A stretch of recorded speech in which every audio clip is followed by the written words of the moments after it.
Happy Friday, beautiful humans. This is our third AMA Friday. I know I didn't post a lot this week. It just didn't feel appropriate considering what's happening at our borders and just all the stuff that's going on in the world. It just felt very heavy this week, and posting about human design just didn't. I don't know, something about it just didn't feel really aligned considering the climate. So I hope we'll be back to regular posting next week. But in the meantime, let's kick it off with some questions from you guys. Our first question comes from Brianna, and she wants to know about destiny, fate, and our soul contract, and where can we find that information in our human design chart? Well, first let's talk about the idea of a soul contract. Two of the best books that I've read that approach this idea are from kind of a more clinical and scientific perspective. The first one is Many Lives, Many Masters by Dr. Brian Weiss, and the next is The Holographic Universe by Michael Talbot. So basically, both of these books go into how different psychiatrists and scientists around the world have either independently interviewed or studied people who have had near-death experiences, or they've worked with patients who, during hypnosis, were actually able to recall their past lives and sometimes even like the space in between lives in the case of Dr. Weiss's work. And there were some really amazing commonalities between their findings. Basically, what the books kind of posit is that when we die and our soul leaves our body, it goes toward the light, and we're met in this kind of space between lives by what are called the masters, which are these energetic beings of pure light and pure energy and pure love who guide us through kind of the pre-reincarnation process, if you will. So we engage in something called the life review, where we watch the life that we just lived from start to finish and really kind of thought partner with them and determine like what we learned, where we grew, where we made mistakes, how we served other people, where we chose things that were in service to others versus what was in service to our own ego, and where we were acting within our integrity and when we were acting outside of it.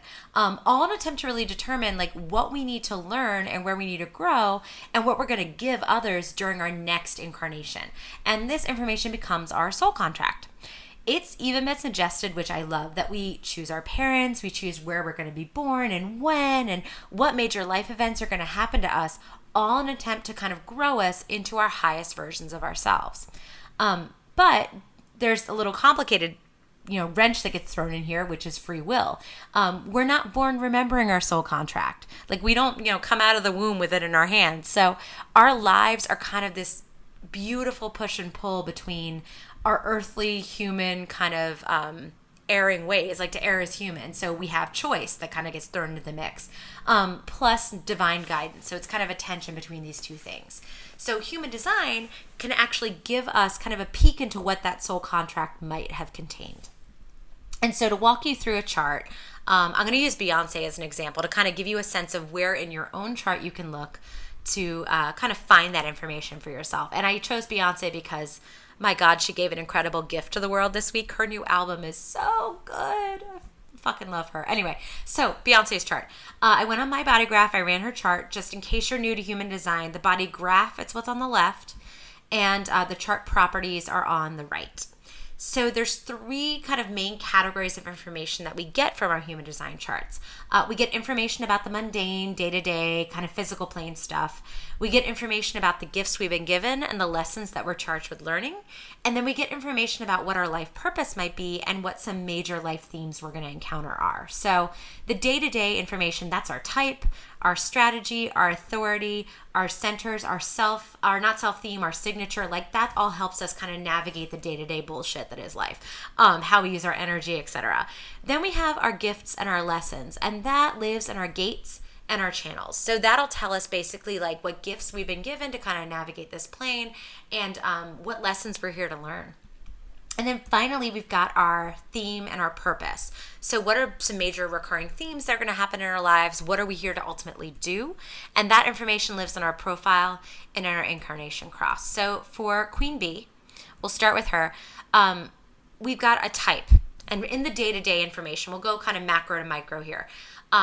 In terms of our day-to-day information, you have your type, which is like a super, super Cliff Notes general overview summary of like your energy. So again, remember, this is like so kind of superficial.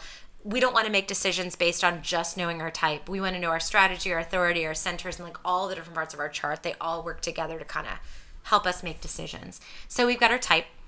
Beyonce's a manifesting generator.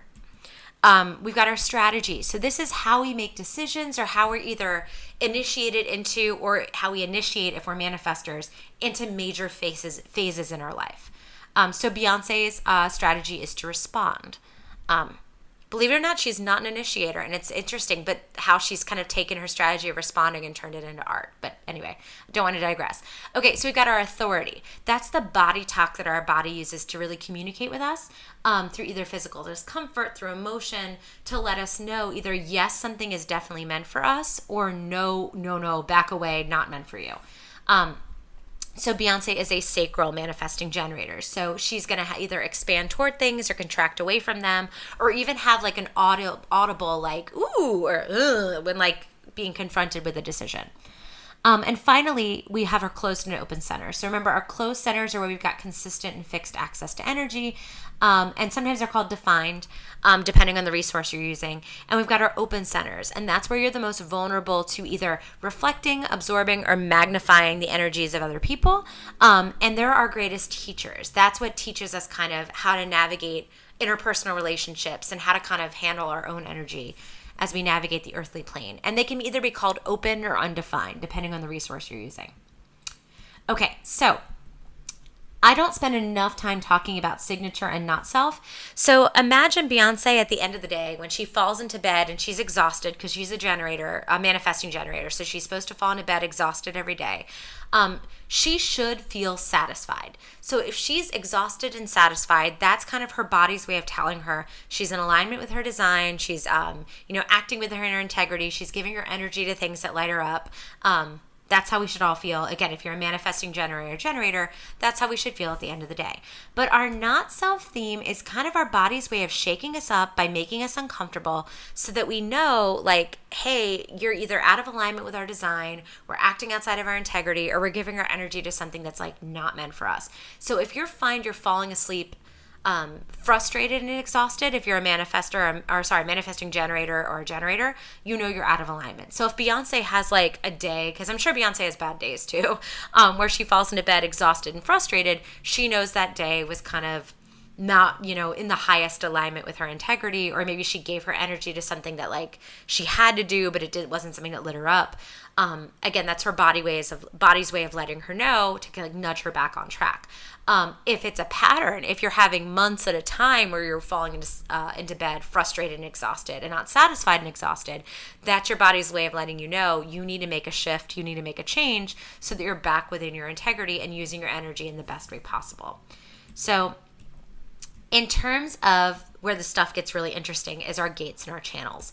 So channels basically are where two different gates are connected and like complete a circuit. So I highlighted in blue or circled in blue on Beyonce's chart. She has a couple different channels, or 3 different channels. One of her channels is 5611, and it goes between her head center, which is defined, and her throat, which is defined.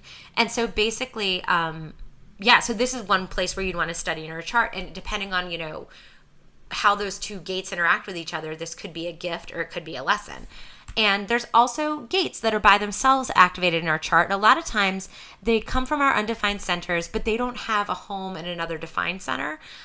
So they're just kind of hanging out there by themselves. And it's interesting. We tend to either call people into our lives through relationships, through our family, that complete some of these hanging channels for us. So that's another place that's really interesting to look and see in your chart. So Beyonce has a couple gates. Well, she has a ton of gates that are hanging. But 2 are in her, I circled a couple on the screen, 2 are in her root center. You can see how like that channel doesn't completely like touch her sacral. It's just kind of like activated in her root and not completely completed, for lack of a better term. My open throat center is not cooperating with me today. So bear with me here. Okay. So in terms of really digging into your own gates and channels, I will share with you my process, but this is where you might want to get a professional reader involved, or like book a reading with someone. So when I go through the process of reading for my clients, there's about 3 to 5 different books that I consult to really make sure I know everything I need to know about the energy of the gate, the energy the planet brings to the gate, the light line the gate lives on. And it's like, it was at least a $75 to $100 endeavor to like pull all of those resources together. And that's not even counting the resources I use for the other parts of the chart. So You could do this work on your own. This information is not really Googleable. As far as when we get into gates and channels and profound incarnation cross, this is the stuff that gets hidden behind a paywall or ends up being like highly, highly subjective or like someone's opinion when you can see it free online. So I think a reading would be your best bet to kind of really dig into this stuff for yourself. If you want to hack it yourself, if you just hold on for a couple weeks, You by Design is going to launch, and I'm going to give you a ton of different resources in the form of video or podcasts or PDFs that'll help you hack all this stuff for yourself. But here's the process that I go through should you choose to hack it. And if you do, may the force be with you. First, I researched the gate or the channel, so the gates that comprise the channel, because each gate has something different. It's associated with a different center and it has a different energy to it in terms of like the lesson or the personality aspect or just the thing that it kind of brings into our personality. So I researched that gate itself. Then I look at the planet that gate hangs out with. So the planet is like the lens through which we view that gate. And some of these planets are in our unconscious design, and some of these gates rather are in our conscious design or our unconscious design. That also kind of flavors it a little bit too. Is it something that you're consciously aware of? It's part of your like very, projected forward personality, or is it something that like is more innate that you might not even realize is going on?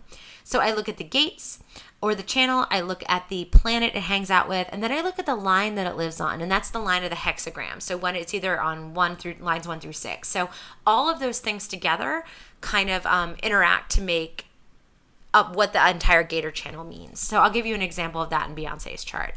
So Beyonce has gate 1 in her conscious moon on line 6. And you see that by looking at her chart. I circled it in blue. You'll see the number 1, that's the gate. You see a decimal point and then another number, that's the line. And then you'll see the astrological symbol, and that lets you know it's in her moon. And because it's on the black side of her chart, that's your conscious design. So that's why I knew it was in her conscious moon. So let's go through the layers. First, gate 1, I researched it. Gate 1 is all about creativity. It's all about innovating and like taking what life offers you, but responding to it in a way that's like beyond the mundane expression. So think about her album Lemonade. That was like the first thing that like popped into my mind when I read that. Getting cheated on, having like drama in our interpersonal romantic relationships. Like, what's the mundane way of dealing with that? We cry, we fight, we, eat ice cream, or in my case, drink a lot of wine, or take a hot bath. We might journal. Like, those are all kind of like, kind of the expected responses to something like that happening. We don't expect someone to produce a beautiful piece of art, like a visual album that's so deeply personal, and it's just such like I can't even describe it. It's like such a moving piece of art. Like, that was her way of responding to that. So gate 1 is all about that transcendent creativity, right? It lives in her conscious moon, and the conscious moon is all about what your driving force in your life is. And so obviously Beyonce knows like her driving force in her life is to be an artist, to be creative, to be a musician, to express herself in that way. And line 6 is what elevates her to role model status. This is what like ripples it out into the collective. Like, I could sit in my room by myself and write a concept album and have like shoot my own music video, and it wouldn't impact people the same way that it would when Beyonce does it, because again, she has that role model status in that part of her line. So really, if you bring all those things together, she was put on this planet to be an artist, and she's kind of the conduit, the medium through which like creative expression moves. She's here to be a gift and like move us all through her creative expression. So that's one way that our channels and our gates can be gifts. They can also be lessons and teachers. So let's look at one of her gates. It's a lesson. And again, Beyonce has lessons to learn too. She's not perfect. I mean, she's pretty damn near close. But okay, so here's one of her unconscious gates. So this is in her unconscious moon. She has gate 39, and it lives on her 3rd line, which is all about being a martyr, or the martyr line. So gate 39, it lives in her root center. So it's all about pressure to find passion in life. It's like, these are not people who have that gate activated. Like, the 9 to 5 kind of like mundane clocking in, clocking out is not something they do well with. They need to find a spirit in life. They have a pressure on them to emote, to feel, to share their feelings, to just like really have that joie de vivre, right? It lives in her unconscious moon. So she might not even realize that like this passion, this pressure to find like, emotion and really like engage with life on that deep penetrating level, she might not even realize that's a driving force in her life. And it lives on line 3. And so line 3 is that martyr line in the hexagram. So it's all about trial and error. It's about like throwing yourselves into relationships or commitments or projects and like trying it on and seeing if it fits, and using that kind of fail better energy, like as a driver, like learning from our experience. So people who have that martyr line really need to fuck things up themselves, realize they tore their knees open. They're supposed to, clean up their own blood, put a Band-Aid on, get themselves back up and try again. They don't do really well with advice or guidance from other people.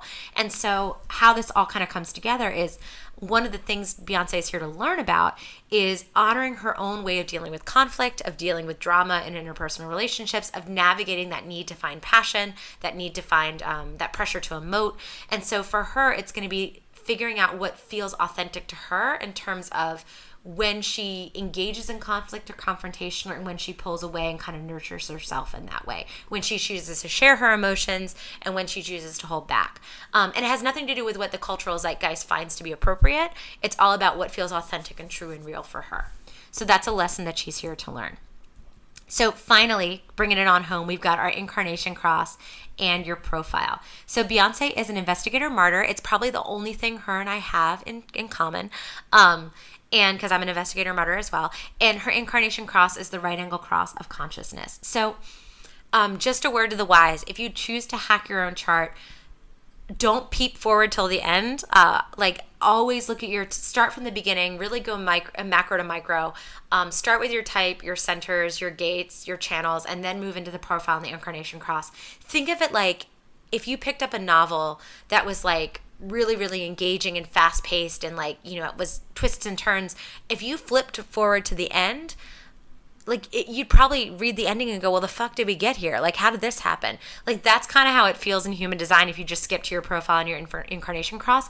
Once you kind of understand all the other bits and bobs and parts and pieces, all of a sudden, the incarnation cross and profile is it just resonates so much deeper. So and just a little technical thing, the gate that lives in your conscious sun influences what your incarnation cross is, and the two lines that your conscious and unconscious sun hang out on, 1-3 in this case, that's what dictates your profile. So little human design 101 there. Okay, so Beyonce is an investigator martyr, and same with me. So investigator martyrs are here to, it's funny, they have this push and pull between the investigator side of their personality, which needs to be an expert. They are here to become super, super nerdy about something really specific that they're very passionate about, that lights them up, and they learn everything that they can about it, and they rise to authority and expert level in that field. And it gives them a sense of security because they know people are always going to come to them and rely on them to be the expert, to be the authority in that area. But their expertise isn't always academic. It's not always scholarly. A lot of times it comes from experience, and that's where that martyr line comes in. Because remember, martyrs have to have that trial and error process. They have to bump into things, try things out, fail again, fail better, learn from that failure, learn from that success, and grow and expand from there. And so that's really a life theme in Beyonce's life. Think about her albums. I mean, Beyonce and the Mike Myers, what was it, Goldfinger, Austin Powers phase, very different artist than she is today in her Lemonade and Everything Is Love phase. I remember seeing Destiny's Child in concert when I was in high school, and such a different performer. I mean, she just has grown so much, and it's through that trial and error process of her figuring out what resonates with her, how she deepens her craft in a way that feels authentic and true to her. And then her incarnation cross, which is so trippy when I read this because it makes so much sense. Beyonce is basically here to find meaning in the madness of life, and she does that through her art. She does that through that thing she's passionate about. And she's actually here to be a catalyst for thought, for discussion, and for change. And just through being authentically and magnetically and unapologetically herself, she triggers change and reflection in other people. So I mean, damn, right? Every time I read someone's human design, especially when I get to the incarnation cross and the profile, it just so deeply resonates, and it's such a permission giver in terms of all the things that you thought were maybe flaws or faults or places where you thought maybe were failures. They're all here to teach you and kind of bring you to the place where you are today. So if you want to do this work, if this resonated with you and you're damn, I can't wait to figure this out.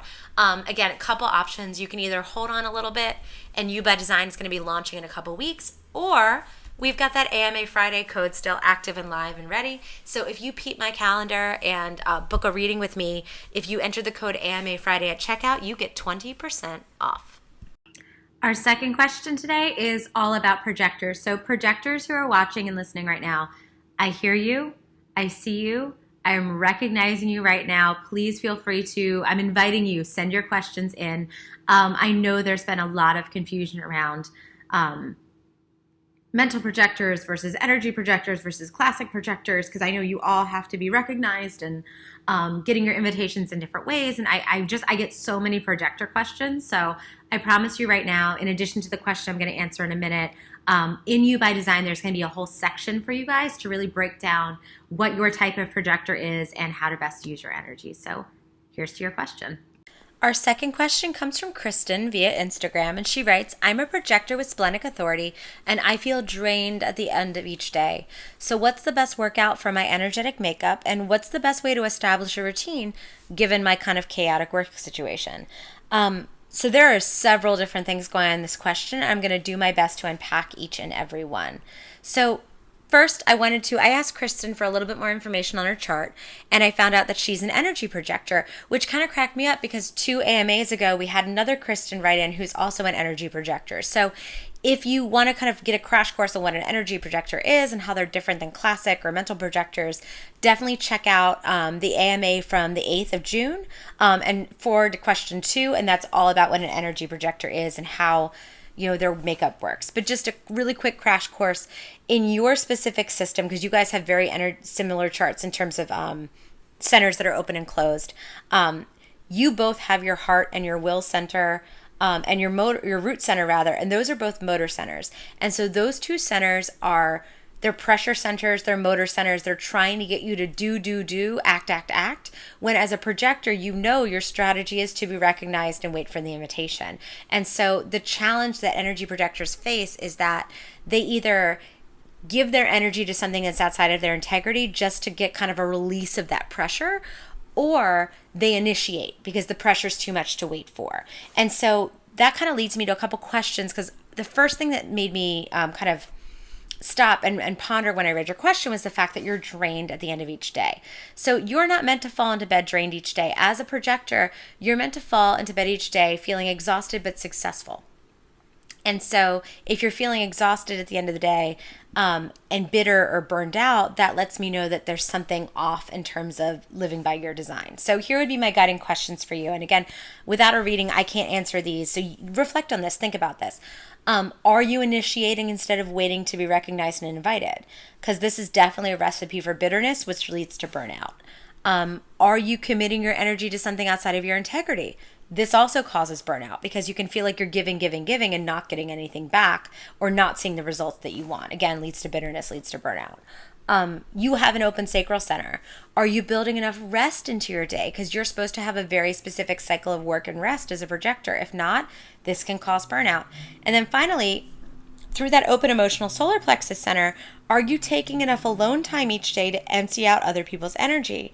And if not, you're carrying around a burden that doesn't belong to you, and this causes burnout. So as we're doing a reading with you one-on-one, the first thing we would do is start looking for potential culprits. Is this a career thing? Is this relationships? Is this family? Is this a side hustle thing?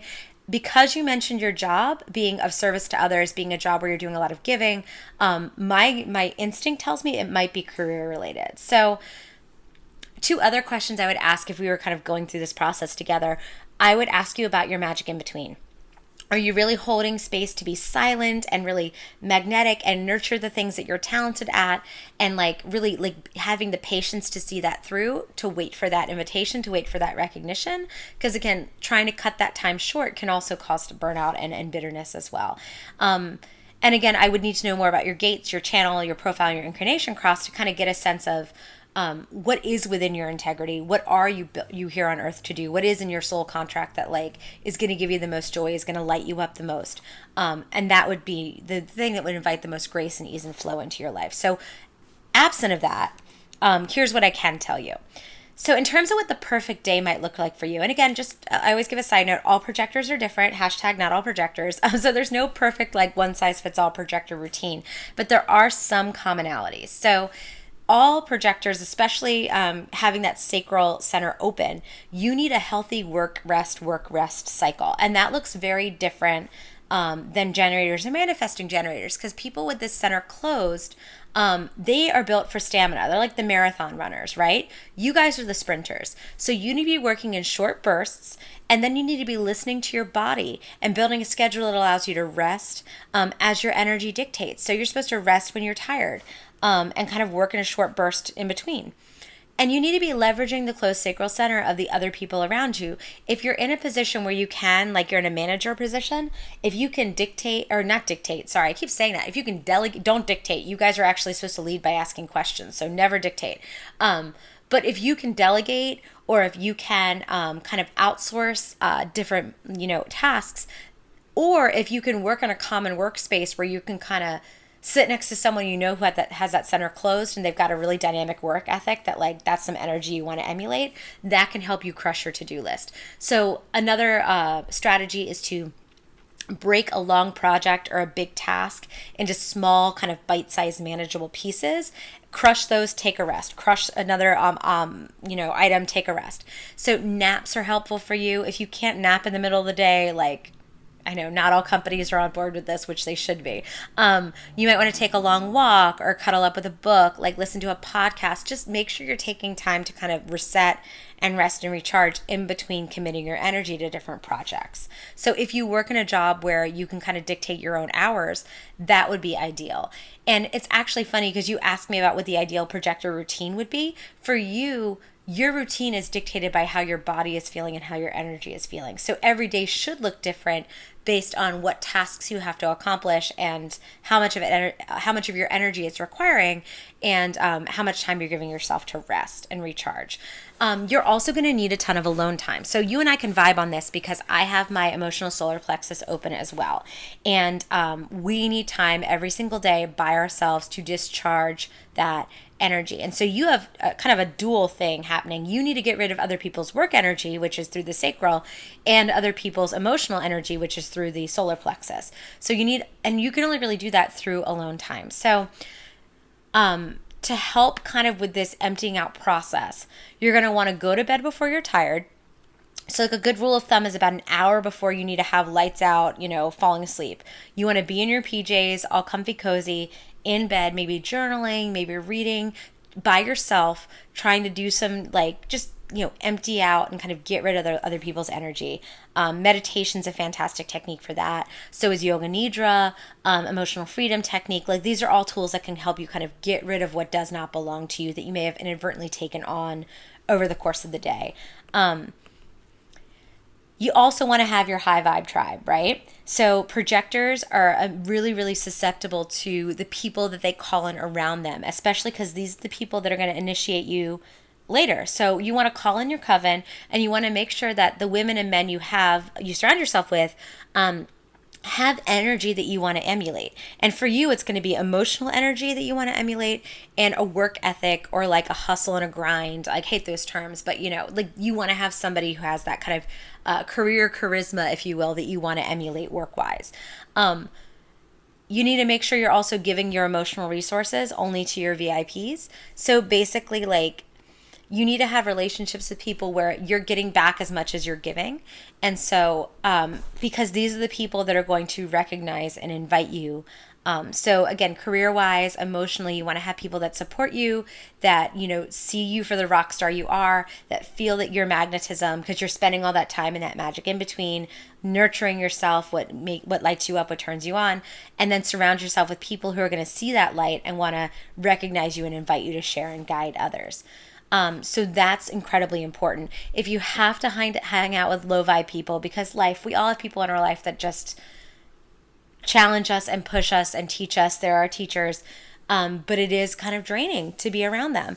And so if you have to be around people that are kind of sucking that energy from you, you're going to need extra alone time in your day to really empty out that energy. For me, something that was really helpful, because I had a manager back in my old job who was incredibly low vibe. He was kind of sexist. He just really, really was a teacher for me in the worst way. He taught me a lot about myself and what I can tolerate and what I cannot. But But one thing that was really helpful for me, if I knew I had to hop on a call with him or I knew I had to be in a meeting with him, I would kind of reread passages from The Untethered Soul by Michael Singer, which is all about like sitting in the seat of your consciousness and bearing witness to emotions without actually engaging in them or with them. And that to me just kind of gave me the distance that I needed to remember to reflect back, and be the sieve and not the sponge, as opposed to absorb and magnify and let that shit ruin my entire day. So just even that intentional practice of doing that before I walked into a conversation, I found to be profoundly helpful. Breath work is also great for releasing just that energy that we take on that doesn't serve us. Because a lot of times other people's emotional energy can trigger shadows or things in ourself that we maybe haven't worked through yet. So Michelle at Pushing Beauty has some amazing resources for free around breathwork. I definitely encourage you to check it out if you're new to breathwork. That's a technique that might work for you. In terms of working out, it really depends on your energy that day. Like there's if you're having a day where you really feel like you need to pick me up, like high intensity interval training, CrossFit, short, intense, maybe like a hot yoga or a vinyasa flow, something that's gets you moving and continually. As long as it's a class and it's around other people, they're going to have that sacral energy. There's bound to be someone in there who's got a closed sacral center, and you're going to be able to ride on their energy, have that symbiotic relationship, because they're vibing off of your energy as well. That's going to get you through that class, and you're going to walk out feeling that post-workout high euphoria. But if you're on a day where you're like, God, so many low vibe people, I just can't do this, or oh gosh, today was just really trying emotionally, and you need time to be alone and unwind, yin yoga is a good option, maybe even just doing some light foam rolling. For me, hiking has been a godsend. I know when my career was at its most chaotic and I felt like I was taking in so much energy from other people stress-wise and just emotionally, I would try at the end of the week to drive up to Sedona early in the morning when no one was on the trail, and I would just hike.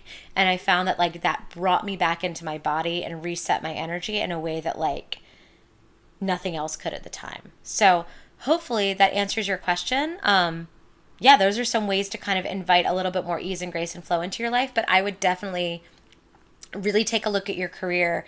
And if it's something that you're feeling consistently, in terms of you're feeling consistently drained, consistently burnt out, that's your body's way of telling you that something is out of alignment and that something needs to shift and change and move, so that you're giving your energy each day, the energy that you do have, to something that lights you up and turns you on and fulfills you personally, because you deserve that and you're worthy of that.